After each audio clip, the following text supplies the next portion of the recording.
both Kemi Badenoch on Radio 4 earlier this week, and now our Conservative panel member here tonight, both defend vehemently Robert Jenrick's comments. And then we have Mr. Youssef, who not only is happy now throwing petrol on flames of immigration, but expands the issue to integration. Apparently we live in a very badly integrated country. You know, I lived in Shrewsbury now for about 5 years, and I've lived in Shropshire for over about 30 years. You know, I think we here have seen an increase in the number of immigrants living in Shrewsbury. When I first moved to Shropshire, it was a whites-only area. Now, happily, we see a mixture of cultures, and I'm happy that I'm living here in a culture which is becoming more enriched. As somebody else has said, I think if Mr. Jenrick had spent 90 minutes in Shrewsbury 10 years ago, would he have said, "Oh my goodness, this is a dreadful place, there are no black faces, it's not a country I want my children to grow up in"? Annabelle, so Henry's question was Robert Jenrick right to complain about not seeing another white face in Handsworth? But we've had two people now saying, what about the language and the divisiveness of language?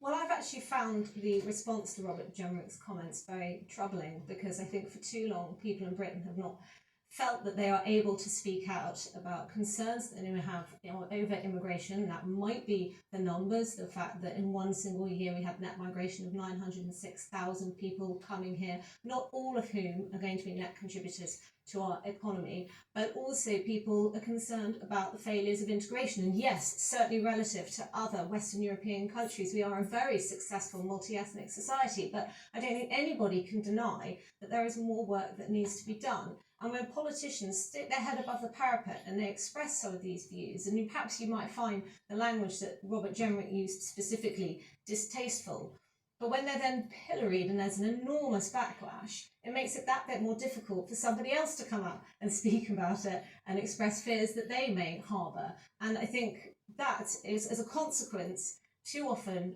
pushes debate and discussion underground, and it pushes people who have often very legitimate concerns over immigration into the arms of far-right figures like Tommy Robinson. Yes, you sir. I'm originally from Mexico. My family is here with me since 8 years ago. We went through the whole process of Tier 2 visa, indefinite leave to remain. Now we are citizens. And I can tell you for sure that the integration that we have, my sons it's perfect. The welcoming of the country has been fantastic. And in the company that I work for, we have a lot of people that are from different places. So my experience here is that we can have a very good integration. I don't know why we keep insisting in divisive language and saying that is not happening, because it's happening.